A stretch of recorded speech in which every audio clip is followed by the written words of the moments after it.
Welcome to Suman TV. నమస్తే నాగేశ్వరరావు గారు. నమస్తే సార్, ఈ మధ్యకాలంలో మనము కొత్త వర్డ్ ఒకటి వింటా ఉన్నాం సార్ న్యాయపరంగా, డైనమిక్ ఇంజంక్షన్ ఆర్డర్ అని చెప్పేసి.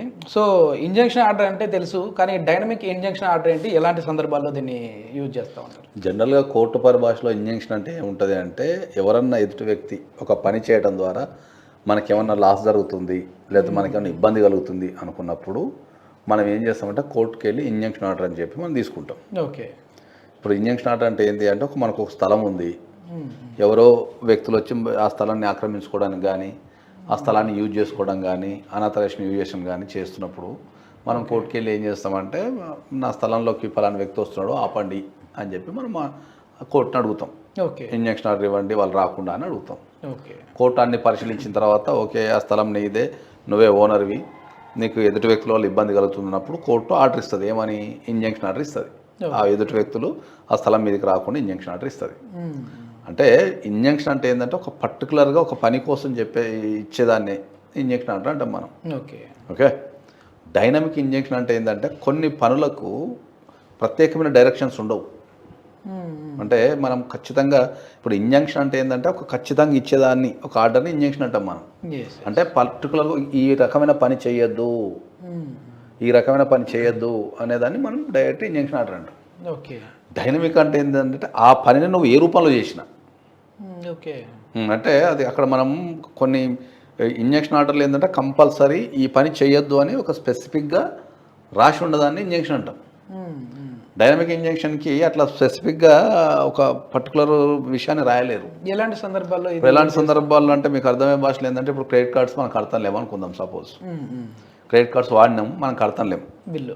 క్రెడిట్ కార్డ్స్ వాడిన తర్వాత కట్టకపోతే ఏమవుతుంది ఇష్యూ అంటే, అప్పుడు వాళ్ళు మనకు ఫ్రీక్వెంట్గా ఇంటికి రావడం ఒకటి, వాళ్ళు ఫ్రీక్వెంట్ ఇంటికి వచ్చి హరాస్మెంట్ చేస్తుంటారు. రెండోది ఏం చేస్తుంటారు, కాల్స్ చేస్తుంటారు, 24 hours కాల్స్ చేస్తుంటారు. తర్వాత ఈమెయిల్స్ పెడుతుంటారు. తర్వాత తెలిసిన మనం రిఫరెన్స్ ఇచ్చిన వ్యక్తులకు కాల్ చేస్తుంటారు. మన దగ్గర ఎంతమంది నెంబర్లు వాళ్ళ దగ్గర అవైలబుల్ ఉంటే అంతమంది కాల్ చేసి ఫలానైనా క్రెడిట్ కార్డు కడతాను లేడు, మీ నెంబర్ ఇచ్చిండని ఇట్లా రకరకాలుగా. అంటే వాళ్ళు అతని దగ్గర నుంచి ఆ క్రెడిట్ కార్డుకు సంబంధించిన మనీ వసూలు చేసుకోవడానికి రకరకాల పద్ధతుల ద్వారా కొన్ని డైనమిక్ వేస్ అన్నట్టు. కొన్ని సందర్భాలలో ఫేస్బుక్లో పెడుతున్నారు, ఇన్స్టాగ్రామ్లో పెడుతున్నారు, సోషల్ మీడియాలో పెడుతున్నారు, ఫలానా వ్యక్తి డబ్బులు కడతాను లేదని ఫోటోలతో సహా. అంటే ఆ వ్యక్తిని మనం ఆపడానికి ఇప్పుడు ప్రతి చర్యకు ఇంటికి రావద్దని ఒక ఇంజంక్షను, కాల్స్ చేయొద్దని ఒక ఇంజంక్షన్ అనేది పర్టికులర్ పర్పస్ ఉంటుంది. ఇంటికి రావద్దని ఒక ఇంజంక్షను, కాల్స్ చేయొద్దని ఒక ఇంజంక్షను, ఫేస్బుక్లో పెట్టద్దని ఒక ఇంజంక్షన్, అట్లా అన్నిటికీ వేయలేము. సో అక్కడ మనం ఏం చెప్తాం, అప్పుడు ఆ బ్యాంక్కి ఎగనిస్ట్ ఏం చెప్తామంటే, మనకు dynamic injunction not to disturb and not to come to the home అని చెప్పి అడుగుతాం మనం. ఇక డైనమిక్ అంటే ఏంటంటే, వాడు ఏ రూపంలో కూడా ఇప్పుడు ఇంటికి రావద్దని ఇంజక్షన్ తెచ్చుకున్నాం అనుకో, వాడు ఫోన్ చేసే అవకాశం ఉంటుంది. వాడు ఫోన్ చేసేది తెచ్చుకున్నాం అనుకో, వాడు సోషల్ మీడియాలో పెట్టే అవకాశం ఉంటుంది, లేకపోతే ఫ్రెండ్స్కి కాల్ చేసే అవకాశం ఉంటుంది. అంటే వాడు ఏదో రకంగా వాళ్ళని డిస్టర్బ్ చేస్తూనే ఉంటాడు. ఓకే. ఆ ఏదో రకంగా డిస్టర్బ్ చేసేదాన్ని మనము డైనమిక్ అంటే, ఏ రకం కూడా నన్ను డిస్టర్బ్ చేయొద్దు నువ్వు అని చెప్పేదాన్నే డైనమిక్ ఇంజెక్షన్ అంటాం. అంటే దానికి స్పెసిఫిక్ రీజన్ అంటే ఏమి ఉండదు. అది ఎక్కువ మనం ఈ క్రెడిట్ కార్డు విషయంలోని, తర్వాత ఈ ఎంటర్టైన్మెంట్ ఫీల్డ్లో అంటే మూవీస్కి సంబంధించి కోర్టు కనుక ఇది ప్రసారం చేయొద్దు, ఇది ఒక ప్రసారం చేయొద్దు అని ఇచ్చింది అనుకుందాం సపోజు. ఇప్పుడు ఒక విషయాన్ని మనం ప్రచారం చేయడానికి పేపర్లో వేసుకోవచ్చు, తర్వాత ఆన్లైన్లో పెట్టుకోవచ్చు, అడ్వర్టైజ్మెంట్ ఇవ్వచ్చు, లేకపోతే యూట్యూబ్లో పెట్టుకోవచ్చు, సొంత ఛానల్లో పెట్టుకోవచ్చు. అది రకరకాలుగా ఒక విషయాన్ని మనం ఎన్ని రకాలుగా మనం దాన్ని రిలీజ్ చేసుకునే అవకాశం ఉంటుంది. థియేటర్లో రిలీజ్ చేసుకోవచ్చు, ఫేస్బుక్లో, ఓటీటీలో, ఎక్కడైనా. ఇట్లా ప్రతిదాన్ని రిలీజ్ చేయొద్దు అంటే దేంట్లో రిలీజ్ చేయొద్దు, అది డైనమిక్ ఇంజంక్షన్. ఓకే. మేము డైనమిక్ ఇంజంక్షన్లో ఈ సినిమాని ఎక్కడ కూడా రిలీజ్ చేయొద్దు అని అనుకుందాం. ఇక ఆ సినిమాని ఎక్కడ కూడా రిలీజ్ చేయడానికి లేదు. ఇక పర్టికులర్గా నీకు అక్కడ చెప్పరు. ఇక ఓటీటీలో రిలీజ్ చేయడానికి లేదు, లేకపోతే థియేటర్లో రిలీజ్ చేయడానికి లేదు, లేకపోతే యూట్యూబ్లో రిలీజ్ చేయడానికి లేదు, ఫేస్బుక్లో రిలీజ్ చేయడానికి లేదు, లేకపోతే ఇండివిజువల్గా రిలీజ్ చేయడానికి ఏ రకం కూడా రిలీజ్ చేయడానికి లేదు. డైనమిక్ ఇంజంక్షన్లో ఈ సినిమాని రిలీజ్ చేయొద్దు అంటే ఏ రకంగా ఏ ఫార్మాట్లో కూడా రిలీజ్ చేయడానికి లేదు. ఓకే. ఎన్ని ఫార్మాట్లు వస్తే అన్ని ఫార్మాట్లు దాని కిందకి వచ్చేస్తాయి. అట్లే క్రెడిట్ కార్డులో కూడా నువ్వు ఈ వ్యక్తిని నువ్వు ఇబ్బంది పెట్టడానికి లేదు అంటే ఇక ఏ ఫార్మాట్లో కూడా ఇబ్బంది పెట్టడానికి లేదు. ఇంకా నువ్వు నన్ను కాల్ ఇంటికి రావద్దన్నావు, ఫోన్లు చేద్దాం లేదు కదా, లేదా మీ చుట్టాలకు కాల్ చేద్దాం లేదు కదా, లేకపోతే నువ్వు ఫేస్బుక్లో పెట్టడానికి అనలేదు కదా అని చెప్పనీకి లేదు.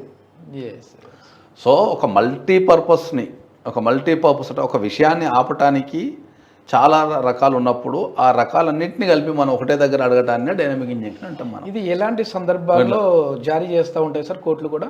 అదే ఇప్పుడు ఒక విషయాన్ని మనం ఎక్కడైతే అదే సార్, మనం అడగాల అదే అడగాల. ఇప్పుడు నేను ఒక సినిమాని ప్రసారం ఒక ఛానల్ ఉంది అనుకుందాం, సపోజ్ ఒక ఛానల్ ఒక విషయాన్ని రిలీజ్ చేస్తుంది నాకు ఎగెనిస్ట్గా, లేకపోతే నా మీద తప్పుడు అది కావచ్చు. అప్పుడు నేను కోర్టుకి వెళ్ళి ఛానల్ని ప్రచారం చేయొద్దు అని జనరల్ ఇంజెక్షన్ అడిగిన అనుకో, ఆ ఛానల్ వాడే ప్రసారం చేయడు. ఓకే, ఆ వీడియోనే ప్రచారం చేయొద్దు ఎక్కడ కూడా అన్నాం అనుకో, ఆ వీడియోని ఇంకా ఏ రూపంలో కూడా ప్రచారం చేయడానికి లేదు. ఇంకా ఆ ఛానల్ కావచ్చు, ఏ ఛానల్ కావచ్చు, ఎవరైనా సరే దాన్ని ప్రచారం చేయడానికి లేదు. ఎవరు ప్రచారం చేయకుండా తెచ్చుకునేదేమో డైనమిక్ ఇంజెక్షన్. ఒక పర్టికులర్ పర్పస్లో అంటే ఒక సో టీవీ వాళ్ళు దీన్ని ప్రసారం చేస్తున్నారు కాబట్టి ఆపండి అనేది ఇంజెక్షన్. Okay okay. సో అది డైనమిక్. ఇప్పుడు అంటే మనం ఫీల్డ్ సైడ్ ఎక్కువ వినపడతాం సార్ ఈ మధ్య కాలం. మూవీ ఫీల్డ్లో క్రెడిట్ కార్డులలో వస్తుంటుంది, తర్వాత డిఫమేషన్ కేసులలో కూడా వస్తుంటుంది ఎక్కువ. ఎందుకంటే కొన్ని పత్రికలు కానీ ఏదైనా ఉదాహరణ డిఫమేషన్ సంబంధించిన న్యూసెస్ రాస్తుంటారు. కేసుల పరంగా ఏమైనా చెప్పగలరండి? మనం ఎక్కువ ఏంటంటే మనము క్రెడిట్ కార్డులకు సంబంధించి డైనమిక్ ఇంజెక్షన్ తీసుకుంటూ ఉంటాం. ఎందుకంటే వాళ్ళు కట్టలేని పరిస్థితి ఉంటారు కాబట్టి, వాళ్ళని మానసికంగా శారీరకంగా రకరకాలుగా వేధిస్తుంటారు కాబట్టి అక్కడ మనం తీసుకుంటాం. రెండోది మీడియా ఫీల్డ్లో కూడా ఏంటంటే ఒక వ్యక్తి మీద ఎప్పుడైనా అసత్య ప్రసారాలు జరుగుతున్నప్పుడు అది డైనమిక్ ఇంజెక్షన్ తెచ్చుకోవచ్చు. ఒక మీడియా ఫీల్డ్ అనే కదా, ఏ ఫీల్డ్ అయినా కూడా ఒక వ్యక్తి మీద అసత్య ప్రసారాలు జరుగుతున్నప్పుడు కానీ, లేకపోతే ఒక న్యూస్ ప్రసారం కావడం ద్వారా వాళ్ళ హక్కులకు కానీ లేకపోతే వాళ్ళ ఇమేజ్కి కానీ భంగం కలుగుతున్నప్పుడు మనం ఈ డైనమిక్ ఇంజెక్షన్ తెచ్చుకోవచ్చు. ఈ డైనమిక్ ఇంజెక్షన్ తెచ్చుకున్నప్పుడు ఏంటంటే వాళ్ళు పేపర్లో కానీ వేయటం కానీ, ఇప్పుడు అసత్య ప్రసారాలు జరుగుతున్నాయి అనుకో, ఎన్ని రకాలు జరుగుతాయి పేపర్లో, ఎలక్ట్రానిక్ మీడియా వేసుకోవచ్చు, యూట్యూబ్ ఛానల్స్, ఇట్లా అన్ని రకాలుగా ఆపగలిగేది. అంటే ఇది ఎక్కడ కూడా చేయొద్దు, ఈ వ్యక్తికి సంబంధించి న్యూస్ ఎక్కడ కూడా ఇవ్వద్దు అనేది మన దాన్ని డైనమిక్ ఇంజెక్షన్. ఇదంతా కూడా న్యాయవాది సమక్షంలో జరిగితే దానికి స్ట్రాంగ్ డైనమిక్ ఇంజెక్షన్ అనేది ఎప్పుడు కూడా న్యాయవాది ద్వారానే జరుగుతుంది. అది పార్టీస్కి తెలియదు కదా ప్రొసీడింగ్స్ అవన్నీ, కాబట్టి అది కంపల్సరీ న్యాయవాది ద్వారానే జరుగుతుంది. Okay sir, okay, thank you sir.